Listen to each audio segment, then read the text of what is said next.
I'm in I've been over here for like an hour. I'm about to get the fuck out of here. But I've been in Brooklyn for like all day. I'm actually in Brownsville, in front of my old building. Amboy, Blake and Sutter, right here in front of this building right here made me a lot of money. I ain't gonna lie to y'all. Let me turn the camera around. If you know me, you know where I'm at. 178 Amboy Street, Blake and Sutter. I used to live right here. And I used to live right here with my pops. But I used to live right here too. Yeah, Mike Tyson used to live in this building too. Wow, that's nice. Welcome to Brooklyn, New York. Of course, y'all already know I'm from Brownsville, Brooklyn. This is my second episode. I want to call this episode the Amboy Street Boys. Both Amboy Street, Brooklyn, Brownsville. Hope y'all enjoy this episode.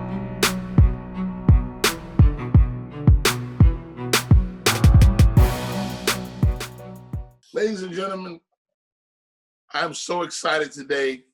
My second episode with one of the most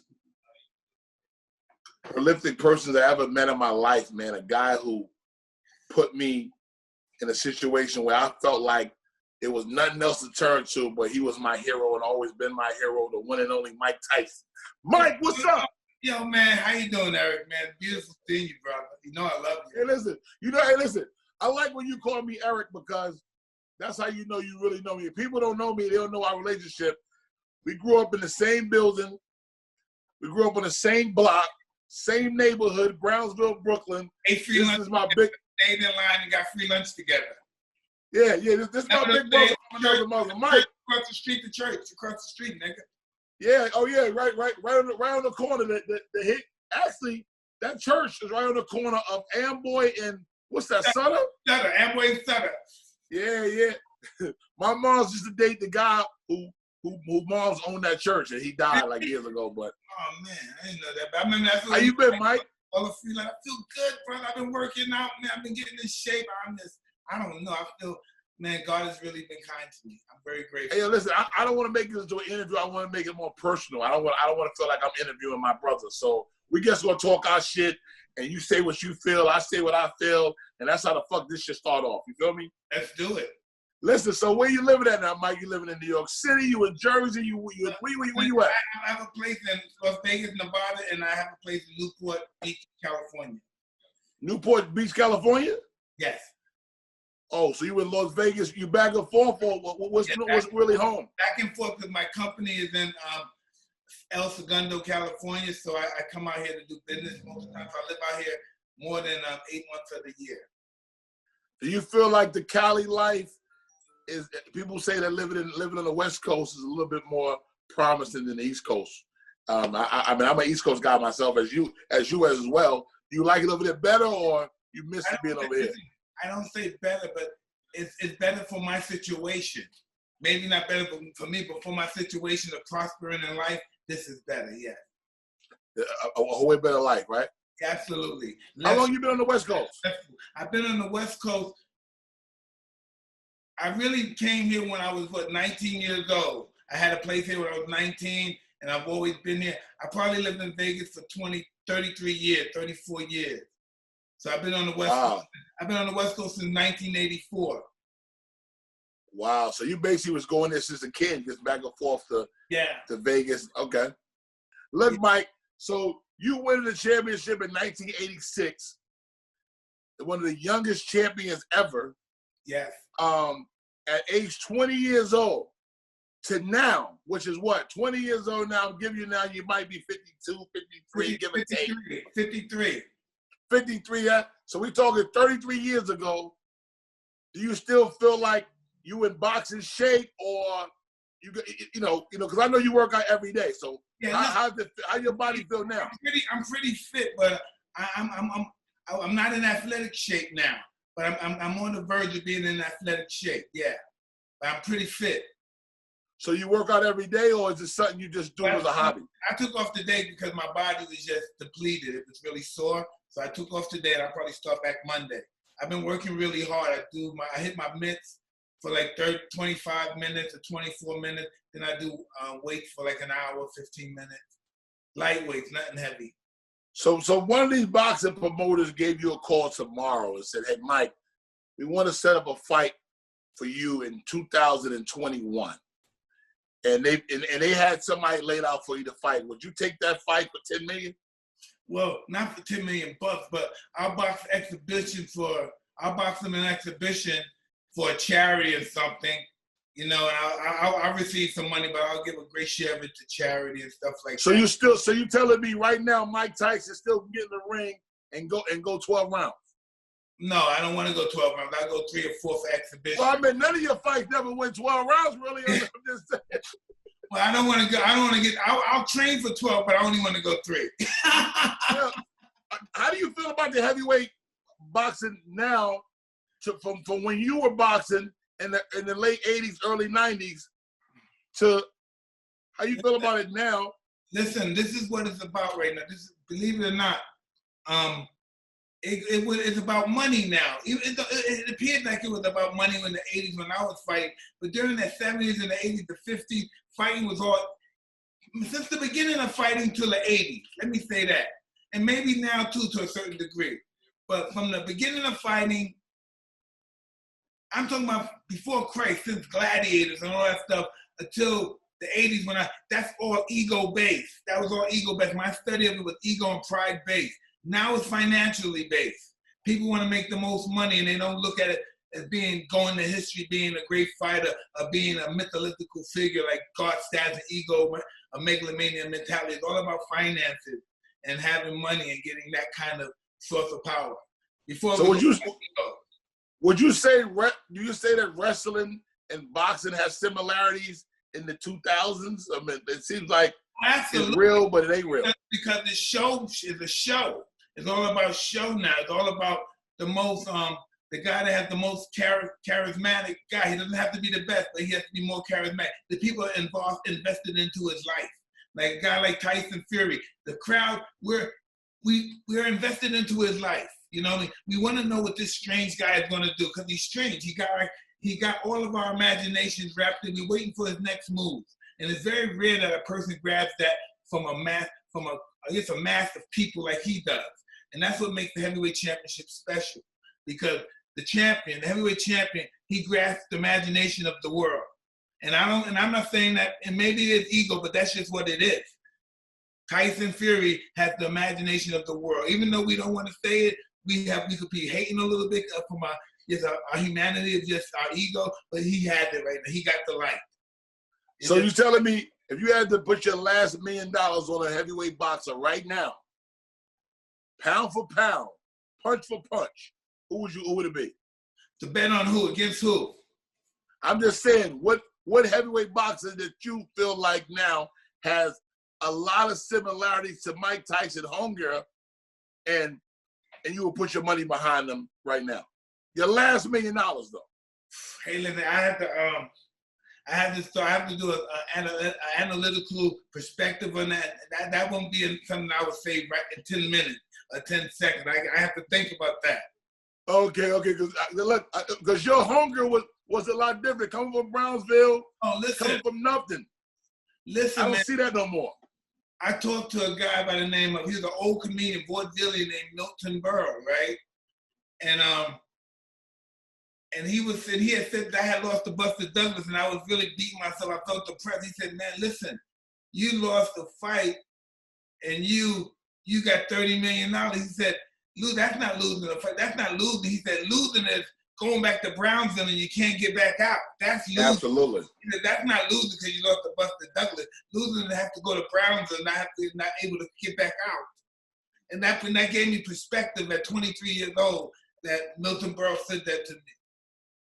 Yeah. I mean, listen, he ain't ever lied to you. I mean, losing, even to me being from Brownsville, losing to me is actually going back to Brownsville. Yeah, listen, I know what you mean. I know. But listen, this is what I found out. When I lost, I had to go back to Brownsville to go back to my roots. That's what it's coming. That's why I always go back there. That's what I meant, that I can't get nowhere else. I can't get my roots anywhere else. So I have to go back there to get recharged. Yeah, but even now that you're not boxing, I don't see you as much, but I know you still go back to Brownsville on a regular basis. Is that because you're homesick or that's home? A little bit of both. A little bit of both. Sometimes when I go down, I say to myself, I can't believe sometimes I'm not getting molested or getting shot at or something because I know what it used to be like, you know. And I'm just thinking, God, this is where I come from. This is who I am. This is the fiber of what I'm made out of. This made me the champion.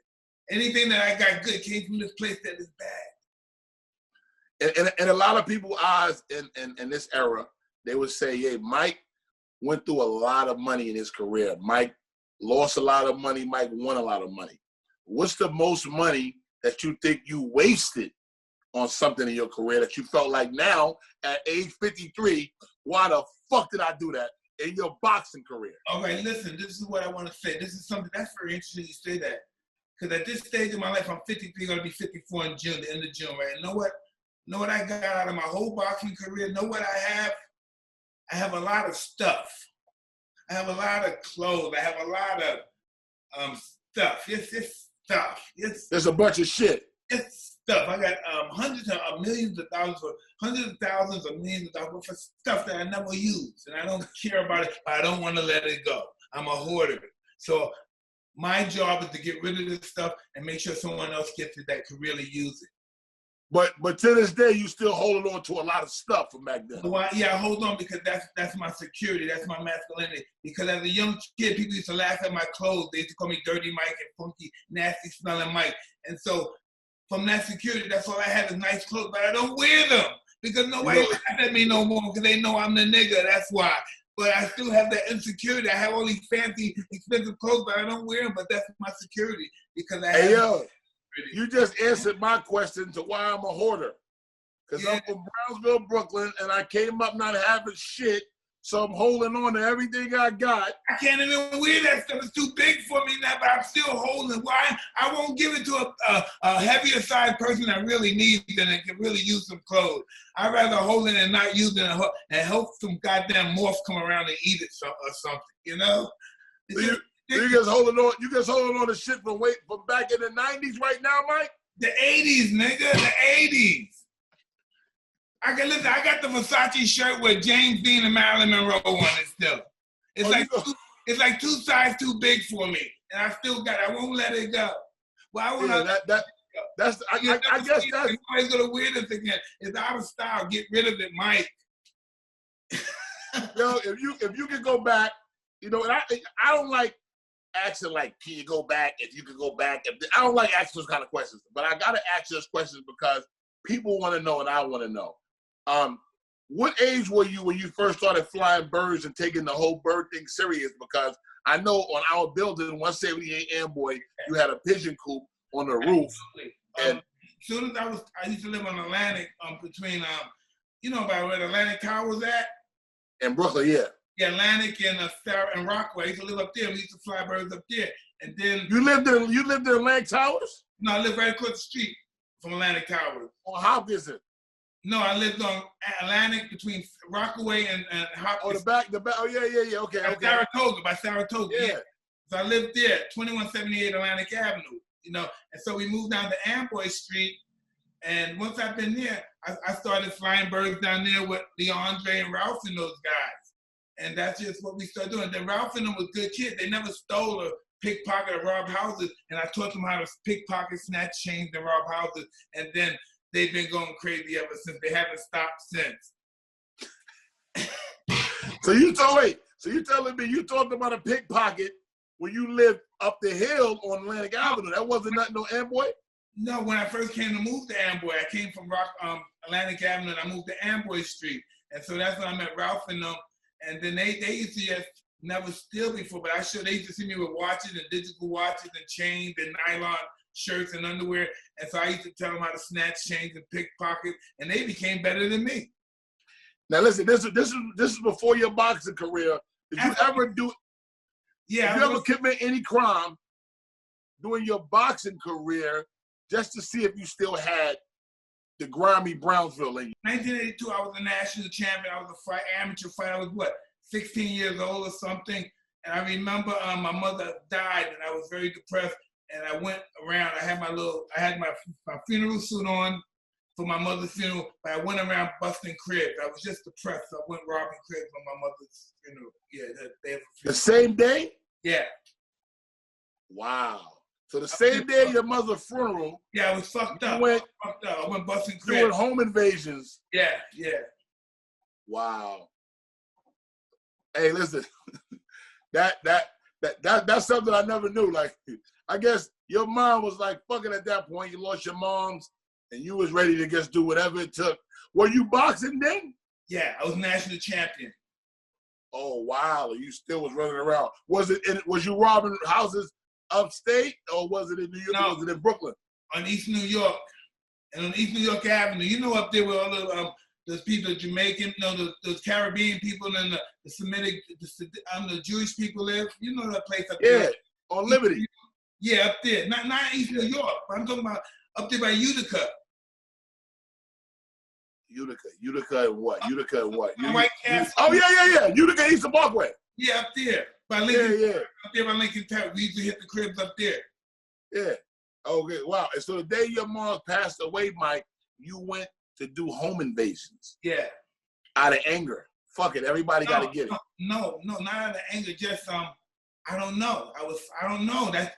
My mother died, and that's just all I knew to do, and that's just what I knew to do. I had some keys in my hand. Some keys I got. I found some keys, and I just started putting them in people's door and see what they opened the door, and some of them opened the doors. Oh, wow. Wow. I heard a story years ago. They was like, I don't know if you told the story. I went to your show on Broadway where I think you were just telling about your life. It was something about, I don't know if you told the story, I heard it somewhere else, that you were paying a lot amount of money for like towels, like thousands of dollars for towels at one point to be delivered to your house or your hotel. Is that a true story, or I don't know what I'm talking about? It's just that somebody was charging me for all these goddamn towels that I really didn't need, you know? So how much was you paying for towels? A lot of money. Trust me, it was too much fucking money for towels. It was too much money for that? So a motherfucker was charging you thousands of dollars just to bring you new towels? Thousands of dollars of towels over the years, yeah. So that thousands lead to hundreds of thousands. Was this the Don King era? Yes. Mr. Don, is this guy still into promotional boxing? Like I never heard his name after Mike Tyson. He is, but not to the degree that he was when we were together. Yeah, he was more of a boxer promoter. He was never like your manager or nothing, right? Yeah, he was everything though. No, he was a genius. He was everything. Yeah, you know what? A lot of people don't like Don King for whatever reason. I mean, he was a hustler. So I guess back then, he was like a Brownsville nigga that made it in the boxing world. No reason for nobody to be mad at anybody. We all living life. Living life is not losing; it's learning. You know, we just learning. Everybody's learning. We're just learning. I mean, especially at a young age. I hear people say, "Yo, Mike should have fucked up Don King," or what. I said, "Listen, man, we don't know that story, so we can't speak on." Listen, check it out, right? I did fuck up Don King, but where did that get me, huh? You fucked him up? Yeah, but it didn't give me nothing but a guilty conscience. What? Big deal, he stole my money, but I beat up on a 75-year-old man. I'm giving him a concussion. I'm punching him and kicking on him. I should feel like a fucking animal, you know. So I let money take me to that level. I let it take away all my dignity and self-respect. You know what? A lot of times money does that.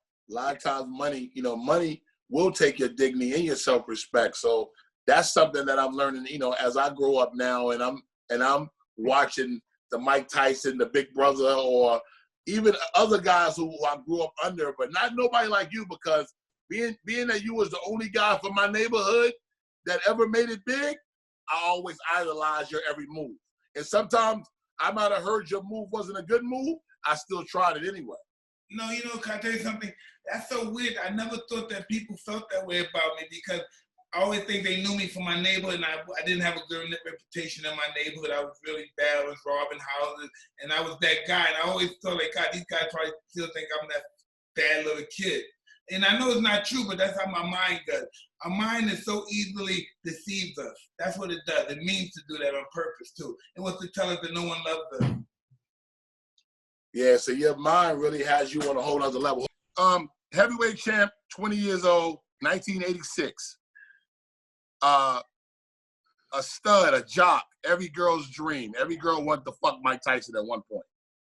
Now, no, excuse my French, I know you're a married man, but I got to ask this question because a lot of guys want to know that are 20 years old and that is in the athlete world. Is there anything you remember back then?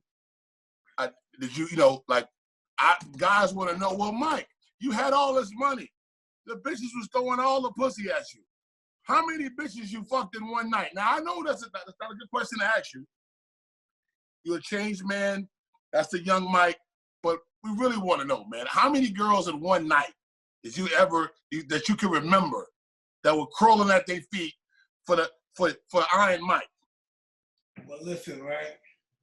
And there's no ego, right? I didn't win that game either. Oh, yeah, definitely. I mean, we always lose that game. I didn't win that game either. I didn't win that game. They won that game. You can't win in that game. You know, your ego, your ego it can't even supersede your ego. You just can't win in that game. It's just that's just a cold game because that game will humble you. You know, because I can't. So the answer to that question is, you didn't win. That game was a tough game. That game humbled me. Yeah, that game. No matter what the numbers was, I still lost in the end. Oh, I lost. Oh, nigga, did I lose, man? I'm humbled by that game. That part of the game humbled me. Yeah, and that's my right hand to God. They talk about that humbled me. Yeah, definitely. I mean, I know. I mean, I think you know what? And the questions I'm asking you is shit I go through. You know what I'm saying? I'm saying to myself now, hey, I can't make some of the mistakes that other people make. And I got kids, and my kids feel like, hey, Dad, you're doing too much. You know what I'm saying? And I realized just recently, I had an episode on Instagram where girls were getting naked, and I wound up losing my Instagram account due to that but I couldn't stop them from getting naked, but it was actually boosting my ego watching 60, 70,000 people on my page watching me become this vulture that I'm really not. So, and that's a learned experience for me. So now I'm not even on Instagram. I'm just really just going to take my talent somewhere else. Hey, this is because of that. You know what, E? This is why I learned that ego when it tells me I'm all these things. I know that's a lie. I've suffered so much. My ego's kicked my ass so much. I realize that he's lying to me now. I'm at the stage where I know this guy is not for real. Like that stuff I was talking to you earlier. Hey, tell Nicki Minaj to call me and all that stuff. That's just my ego, nigga. I ain't fucking with nobody. But that's my ego talking that shit. But when it comes down to actually doing it, nigga, I know I ain't fucking with nobody. Yeah. You know, we ain't even. E, that's real talk though. You know, I talk a lot of bullshit because my ego, sometimes I can't control it, and it talks about my mouth. Hey, tell homegirl I said hi, but when it comes down to nigga, I ain't fucking nobody. Hey, well, that's a good thing. Listen, I gotta get there where you at. I gotta get that same feeling.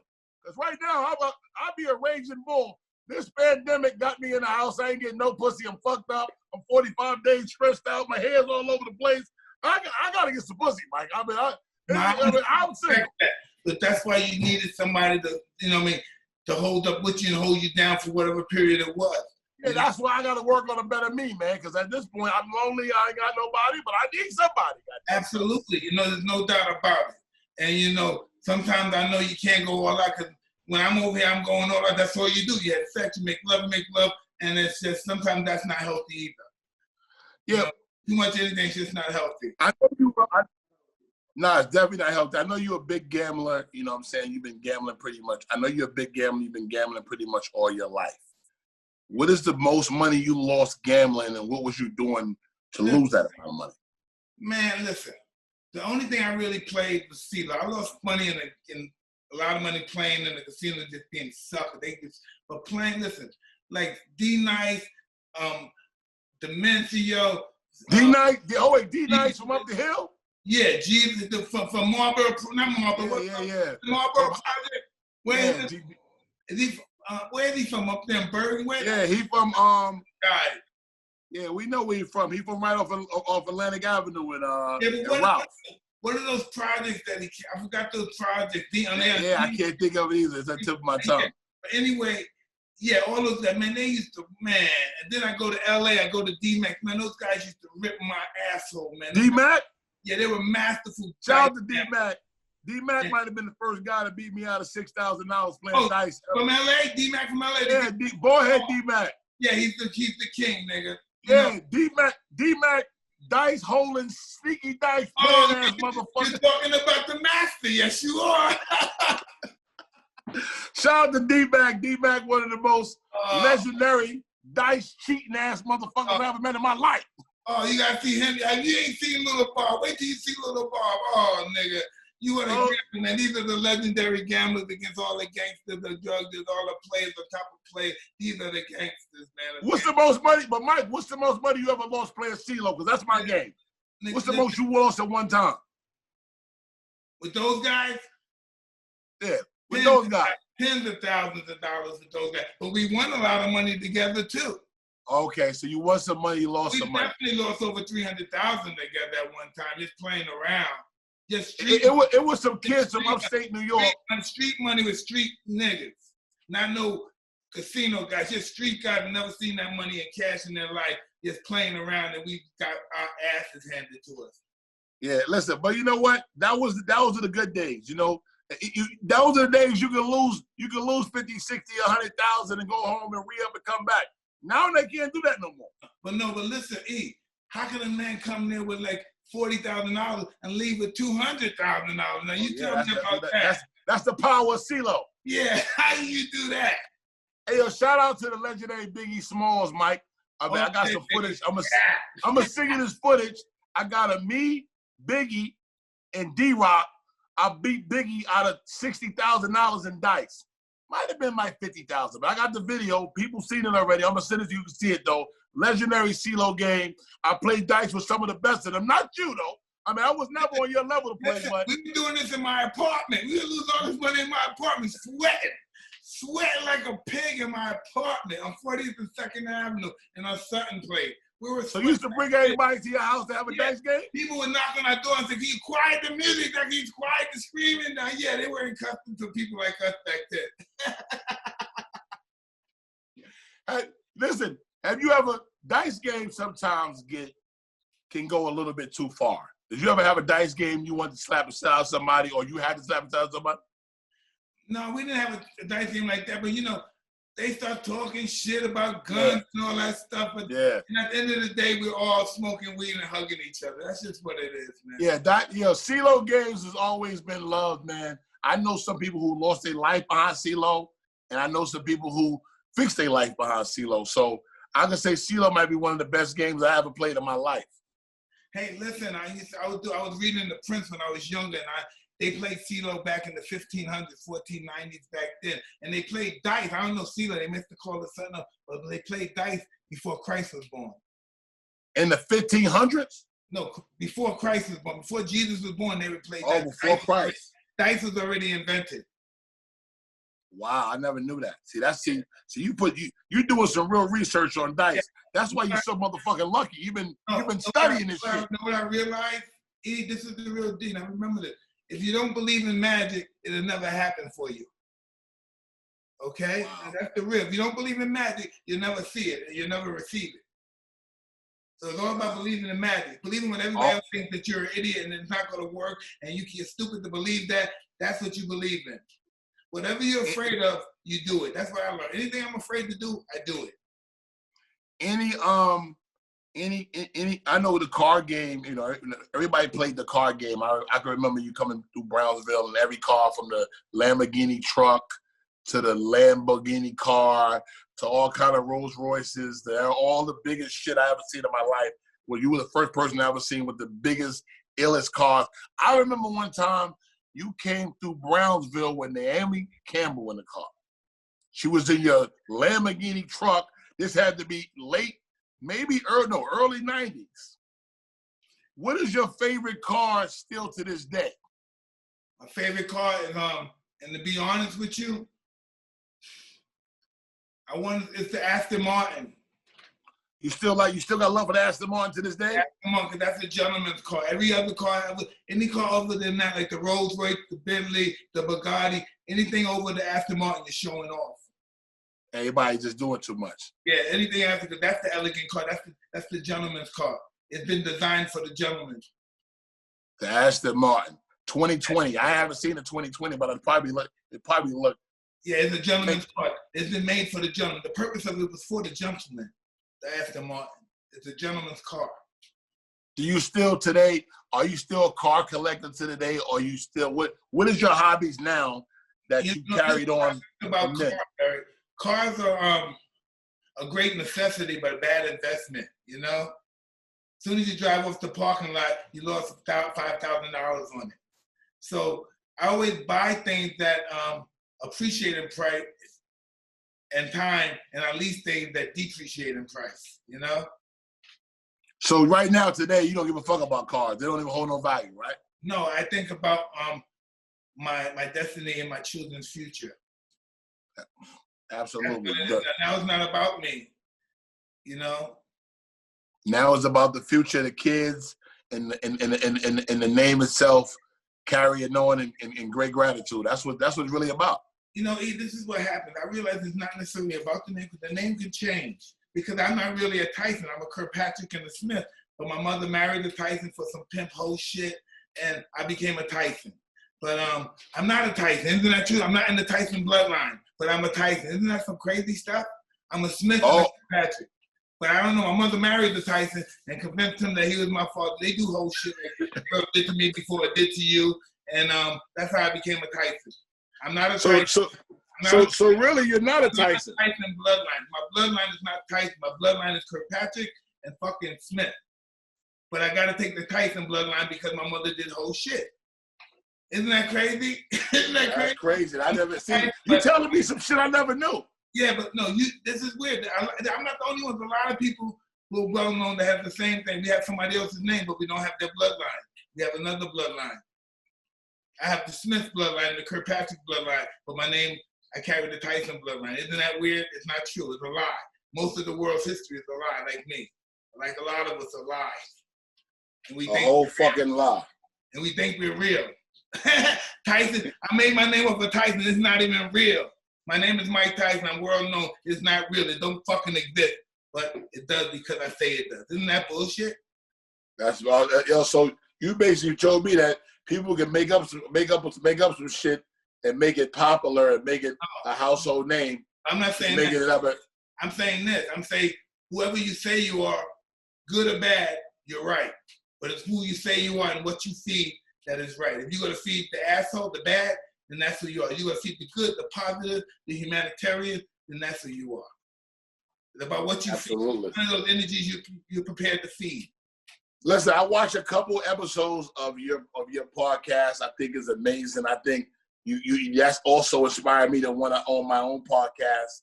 And I see you smoking a lot of fucking weed. What kind of weed is that? I smoke a lot of toad weed. It's called a toad.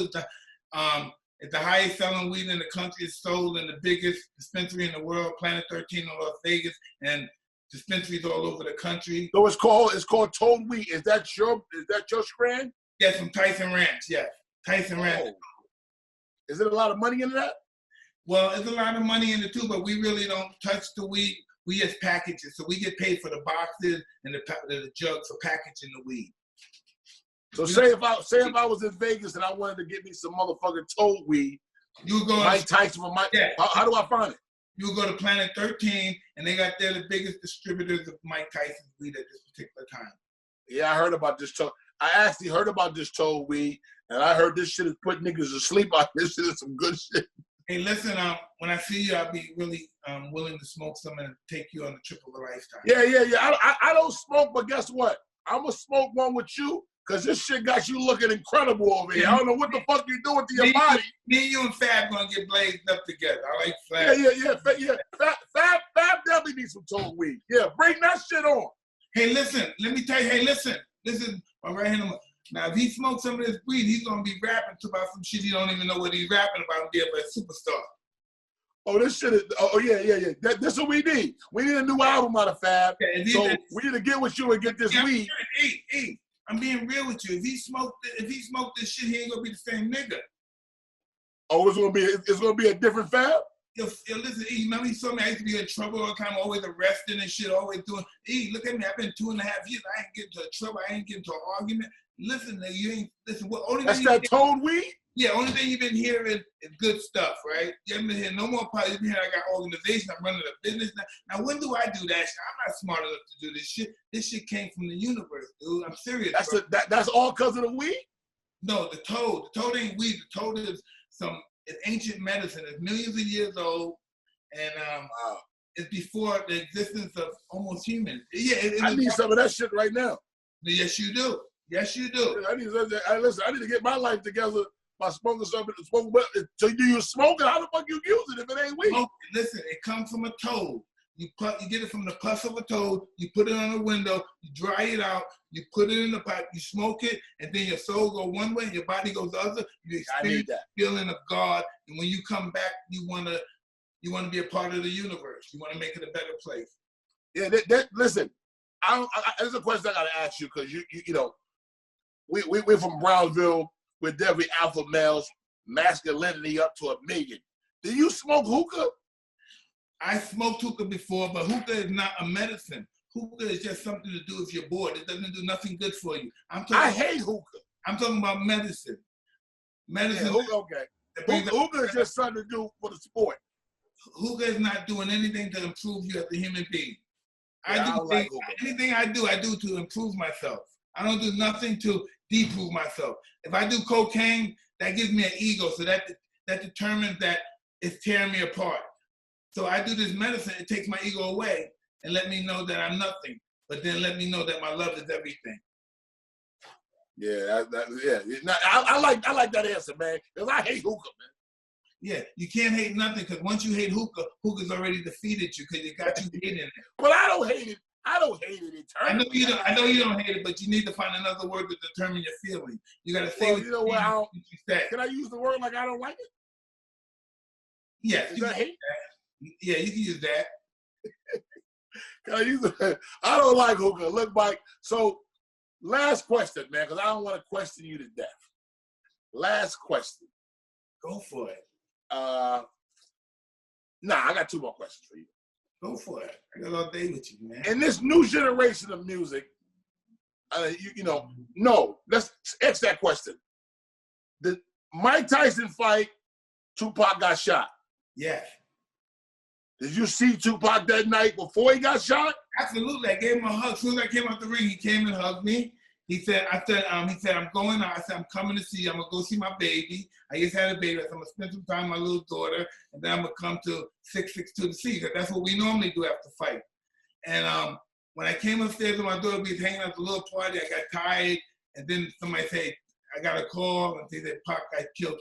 And he went to the hospital, but somebody had told me he was dead. He wasn't dead yet, but your man just got killed. And I didn't know what to say. It was just a grim evening, you know? It was really bad. So did you get to make it to the hospital? I know that you won that fight that night. Yeah, we couldn't make it to the hospital, but it was just really a bad night. You just there's nothing that you could have done. It was just too much happening. I went to the hospital, I saw Latifah and all those people that were down there. It was just really hectic. It was really bad.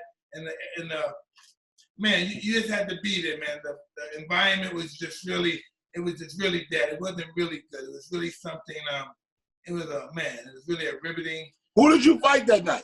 I think it was Bruce Sheldon. He had a belt too. I was fighting for his belt. And was that a part of it? And that was you on your comeback, just on your Mike Tyson. Yeah, when I came out of prison, I was fighting these guys, yeah. Prison. How long you been in jail? Was it 2 years? It was 3.5, yes. 3.5, right? Yeah. Mike Tyson, man, young Brownsville motherfucker that did it all, and had it all, then spent it all, and still spent it all. You look amazing, man. What is your workout version? Are you in a gym still? Are you still I just started hitting the bag and stuff, and hitting the mitts and stuff, just in case I decide to box some charity exhibitions. I thought that would be something that could be in the good nature of a lot of people. If I still have this potential to box exhibitions and make money to help people and to give people a better life than they had before I started doing this stuff, then I won, and I won for God, and I won for humanity of human beings and people in general too. You know, I've got involved with a crew and my partners, and our whole objective of life is to make the world a better place than when we first came here, and it should be better than when we left. Did that make sense? It made all the fucking sense to me in the world. It definitely made a lot of sense. I can't believe I'm this kind of guy anymore. I can't believe I do this shit, that I care about more people than I care about anything else. I can't believe. Yeah, but I mean, I've been so my whole life. I can't believe I'm this person. Yeah, I remember. I always remember this interview where they said you said I think it was about somebody. He was like, "Yeah, I want to eat his fucking kids." Who was that? I had, maybe it was Len too. I don't know. I was just going through so much pain and self-hate right then, and that's how I showed it, by acting like that. Yeah, but that might have been the Brownsville in you. I think at that point you was like, "Fuck everybody, I'm ready to eat his kids." I'm like, this motherfucker right here. No, listen, dig, right? I used to think that was the Brownsville in me too. But know what the Brownsville in me is? The Brownsville, what? That's the guy that wants to survive. That's the guy that wants to continue to succeed in life and reach the highest potential that he can, so he can tell everybody else about it. See, I did it. Look at me. I'm from Brownsville. Hey, it seems like you mastered the art of life, man.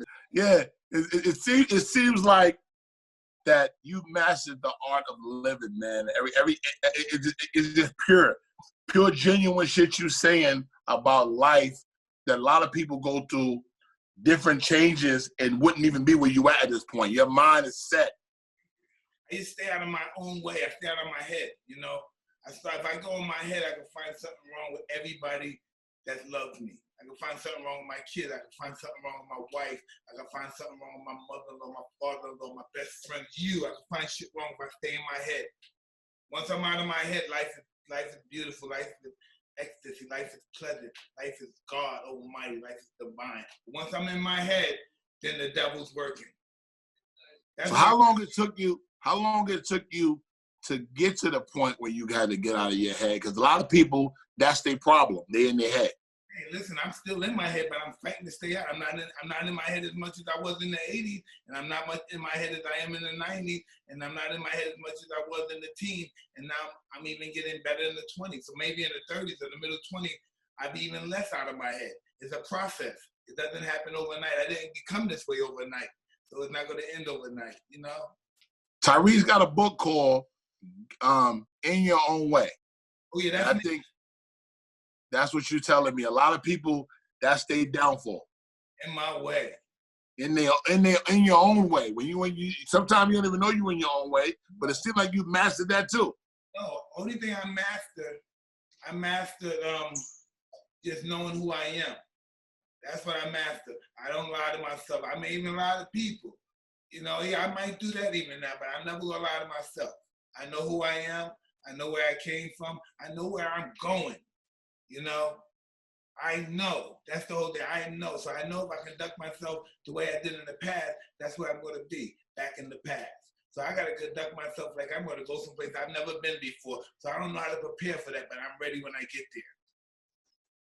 That's you touching my soul, because I had this conversation with my daughter this morning about how we have to change with the times in order to live in the times. Well, and you made that change that I told her about.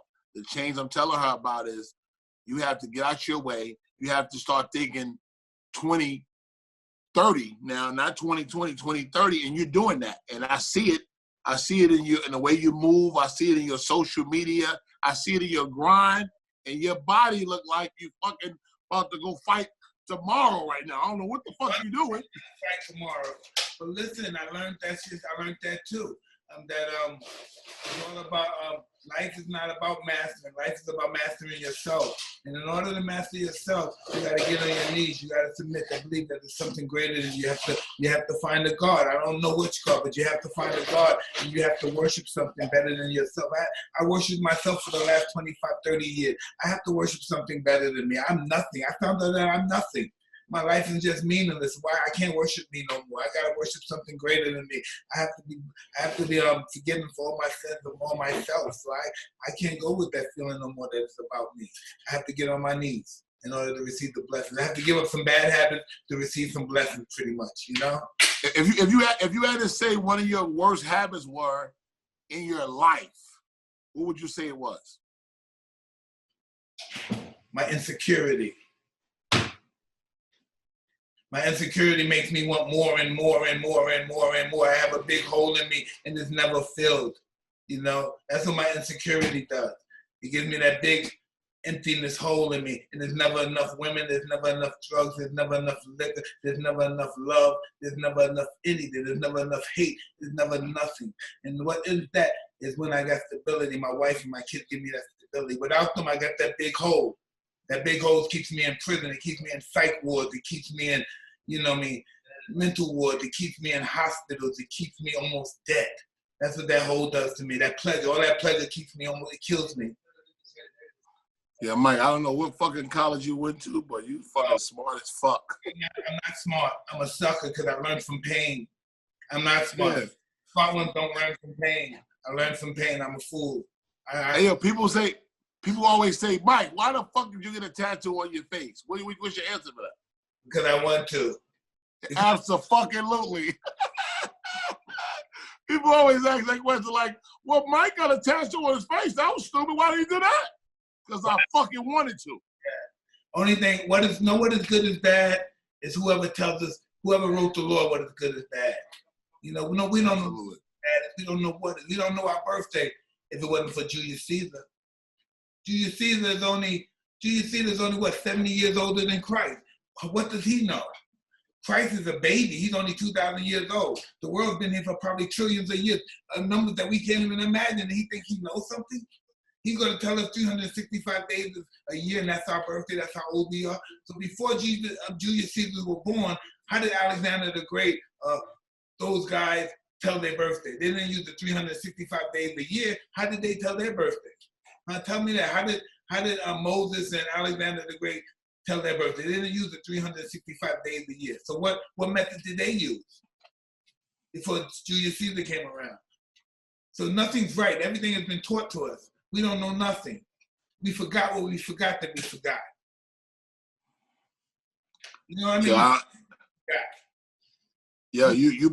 You bypass Brownsville by a long way, bro. Your mind is on another level. No, because if I wasn't from Brownsville, I could never get to this level. I only have. Yeah, but listen. I dropped out of school in 11th grade, made more money in my life than I ever made when I got my GED when I was in federal prison. What year did you drop out? 9th grade. 9th grade. Did you ever go back and get your GED, or you just said fuck it? I kept failing my GED. But listen, right? I've been to the best school in life. I've been to the school of life. This whole world is one big school, and I learned from this. And you got your fucking master's in that, goddammit. You sound amazing, bro. I got a master's only in me, but in life, I don't know shit. But a master's. You got a master's in life, man. You sound like you complete. You know everything that could have been in a way. You figured out how to get it out the way, and that's what life is about. That's only in theory. It's only good when it's in action. Theory is only the beginning. Action is, infinite. Action is everlasting. It lasts eternally. Our actions, it never stops. It lasts to the end of time. Our actions. No matter what. No matter what, our actions definitely last to the end of time. Listen, I see you in a lot of fights that, all the current fights is happening now. When you box, because I don't know a lot about boxing, do they comp the heavyweight champions of the past, or you guys gotta buy tickets? I don't know how that shit works now. I don't know that situation. You know what? This is what happens with me. I know me. Know what happened? People call me and say, Mike, would you like to come to this fight? Would you like to work this pro cat? Do you want to do this cat? Do you want to be interviewed for this? Do you want to help interview? Or something like that. And I like those kind of things. I like to go because certain guys are promoting. My friends want to go, so we go to the fights. But I don't mind paying for a fight, but I haven't paid for a fight since I've been fighting. But I wouldn't mind. You would never pay for a fight, man. It wouldn't shame me if somebody wanted money for a ticket. I wouldn't be like, nigga, you crazy, nigga, you know who I am? I would never say that. I would just say thank you very much for the opportunity to be able to go. I have to always try and attempt to be humble, because that's my problem. I think I'm special sometimes. So I always have to beat myself up with the attempt of being humble. Just the fact that I'm using the word humble shows that I'm not humble. So you sound like me. I work on becoming humble, But when I use the word humble, that means I'm nowhere close to it. When that word comes out of my mouth, humbleness is nowhere in my barometer. And I'm sorry. Yeah, humble. When you talk humble, you ain't thinking fucking humble, right? Yeah, when you start talking humble, you're full of shit. Humble is an action. Yeah, you don't use that word. When you use that word, that's when you're talking your bullshit. Don't even use that word. That word shouldn't even come out your mouth. It's blasphemous to even use that word. Listen, I'm in New York City right now. Well, I'm in Jersey, and this pandemic got everybody in the house. We're not able to move anywhere. This coronavirus is very serious. How are you making it during these times right now? Are you outside working out still? Are you still moving around? Or are you sitting your ass down? I'm at my highest, I'm at my highest degree of working out. I'm just working out constantly every day, consistently. I'm very conscious. I try not to get sick. I'm living life on life terms. I'm living with a great deal of gratitude for being healthy, and my family's healthy, and my friends are healthy, and I'm just healthy to be breathing this fresh air and that I'm existing today. Yeah, I tell people all the time, if you ever did any jail time, this is a fucking piece of cake. Time is time. We're born in a cell. That's what we are. Life is a cell. You know what I mean? So whatever happens when we're locked up, we're isolated. It's our perception of locked up. It's our perception of locked up. There's people that can't stop going to prison because they're institutionalized. So the perception of being locked up is not as bad as somebody that hasn't done it over and over again like they have. So their perception of being locked up is being in prison. They're not in prison. A guy who's institutionalized, he's at home. Yeah, old friend of yours. I bumped into an old friend of yours, Gordy from Brooklyn. I love Gordy. Gordy was back in the day. He was a pickpocketer. We call it jostling. He was one of the greatest pickpockets in the city of New York. Yes. Say it again. One of the greatest pickpockets in the city of New York. He's one of the guys that would go out in the morning and come back with $40,000 from pickpocket. Wow. Now, how does a guy come out? He's pickpocket, and pickpocket you get like $800 a big hit, a $1,500 a big hit. How do you come back with $40,000 at the end of the day from a 7 to 6 day? So hold on. So this guy Gordy would go on the trains of New York buses, no matter what it was, and would do what? Jostling. And these guys come back with so much money. These guys come back with brand new tailor-made suits. And they were the first guys that I saw that were like 13 years old. They used to have their clothes made. I never saw that before. Then I saw these guys with suits, tailor-made suits, and they had pockets on the side of their legs. And I never saw that before with Gordy. Gordy's like 2 years older than me. So I used to see these guys with suits and chains, and they had the watches, like the long jean watches in the late 70s were big. And they used to wear Pierre Cardin. Those were the shoes back in the day, and British Walkers. And they were really... And Playboys, shit like that. And British Walker, they're very fashionable dresses. Him, Webb, and all those guys, Gordy and Rock, these guys knew how to dress. These guys were really sharp dresses to be kids. For people who don't know what jostling means, a lot of people don't know what the word pickpocket means. Can you be more clear what that was? Because I mean, you get on the bus, you and your crew, but you come on the bus not together, but you come separately. Like I might get on a Rockaway and Livonia. They may get on the bus by 265 or Rockaway and Hagerman, but we don't know. We act like we don't know each other, but we've been planning it. As soon as we come out, we buy our weed, we get our Bacardi, we get high and drunk, and then we play our pose. But we're on different sides of the street. I'm in Brownsville on Livonia Avenue and Rockaway, and they on Rockaway and Hagerman by 275, and I'm with Tilden. By the time we get up, I'm coming home, we're smoking, and we're hanging out at two different places, and I'm on the bus, and then they get to Rockaway, then he gets on the bus, and next thing you know, there's 5 of us that's on the bus from different stops, and we're working together, and nobody in the bus knows that we're together. And y'all taking money out of everybody's pocket on the bus, so they don't even know it. Pickpocketing, and sometimes when we can't get a pocket, we see a person that has a chain. So when we come on the bus, there's really nobody on the bus, we start opening the windows. Get on the bus when there's nobody in the bus, we start opening the windows because somebody by that window with a chain is going to sit by that window with the open window. So get out that window, and we're going to wait for the bus to go, and we're going to jump and snatch the chain, and we're going to go that way, and the bus is going to go that way. That's the old Brooklyn, man.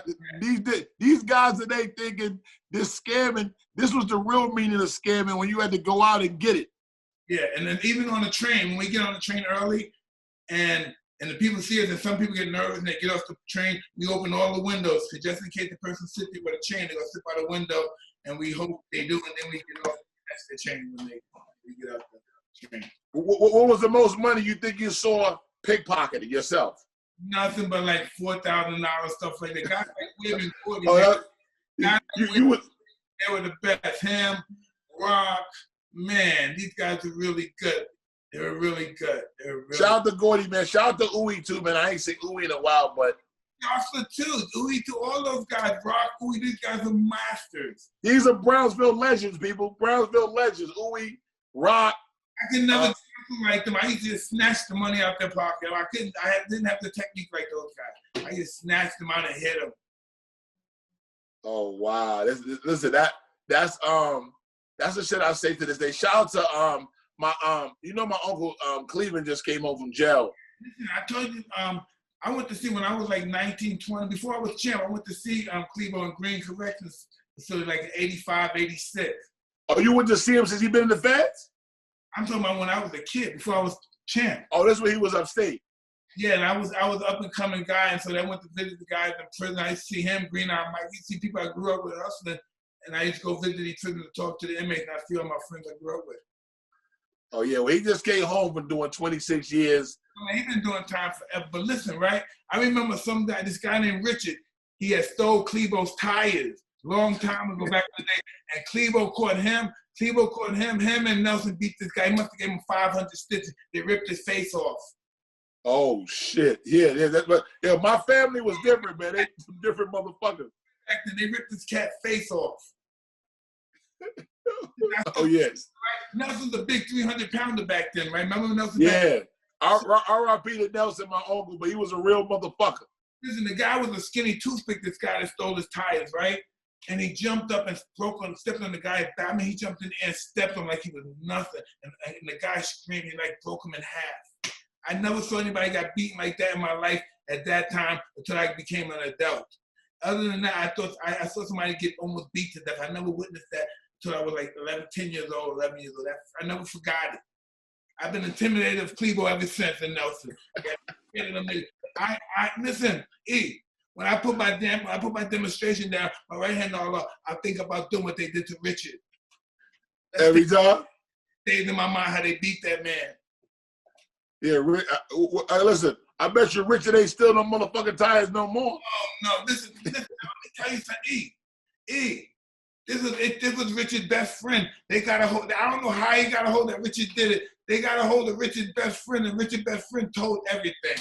Once they got a hold of this other guy, he told, I don't know what they did to him, but he told everything, and he led him to Richard's house, and they beat Richard's mother, his family. They drove him out of his house, and they almost beat him to death. This was in the 80s? No, this is in the 70s. Oh, God. So snitching been around? Huh? So snitching been around since the 70s? No, listen, when they put that pressure, they were going to kill him. His life was more important than Richard. I mean, I remember that. I will never forget that. Somebody get beaten from the end of their life. I never forgot that in my life. But for those of y'all just tuning in, this is my second episode. This is my big brother from a total different mother, but we've been loving each other. He knew me from when I was in my mother's stomach. We're both from Amboy, Brooklyn. 178 Amboy. We lived in the same building, same floor. He know my mother is Brenda. Her Muslim name is Amani, but he knows me. That's why he's calling me E, because my real name is Eric. Eric. But I'm going to let them know this time. I know you don't like this part of your life sometimes, but his whole family terrorized that whole neighborhood. That whole block was shut down. Nobody fucked with the Nelsons. Yeah. Tell them if somebody fucked with you and you went and got your family. The whole block got shut down. Oh, yeah. The whole block got shut down. Hey, it's still like that to this day, Mike. Is it really?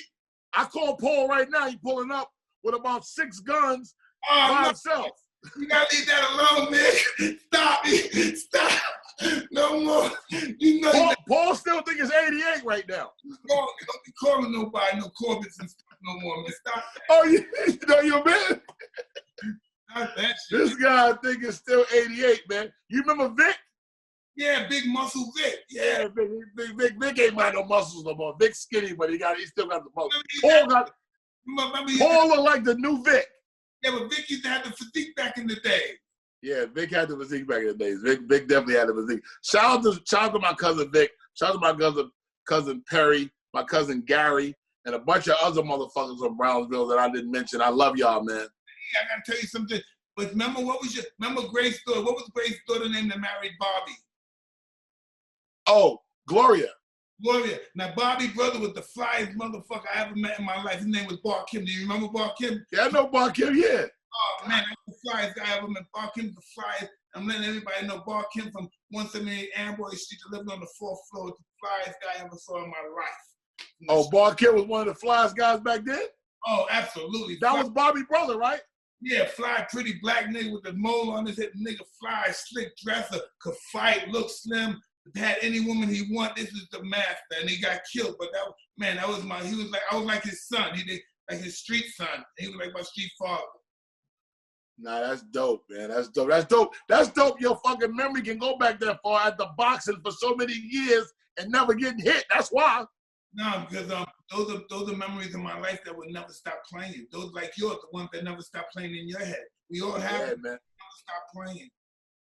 I remember one time you came through. Every time you would come through, if I was around, you would pick me up. One time you picked me up in an orange Lamborghini. We pulled up in front of Empire Skate Ring and you shut the whole fucking block down. This early 90s, I said, this is definitely my idol right here.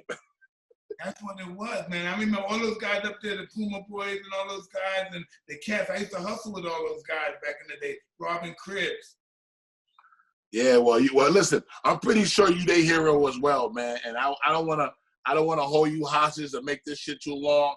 I know you might got a workout to do, or you got some working out to do. So I'm gonna let you go. I love you. That's why I love talking. That's why I wanted to do this again the right way. You need to be, you know what I mean, demonstrated the way. Nah, yeah, we gotta let it breathe a little bit. We had to fill it out, let it breathe. And you want the best out of me in this. Cause the first, I was a little at the butterflies yesterday, but I'm all right today, boy. You have to be like, listen, when you're doing your show, you have to know this. This is what I have to find and do my part. Don't care how nervous you are and how insecure you feel, you have to remember this. You are in control. Whatever you say is God right now. Absolutely. Show. So whatever you say, even if they think it's wrong, they got to decipher it because you said it and they're listening to you.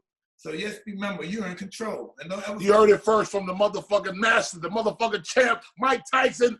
That's a Fendi episode, part 2 finished. We ain't got to cut, but we going to cut and get on the phone and talk some shit, man. I love you, Mike. Yeah, I'm about to call you.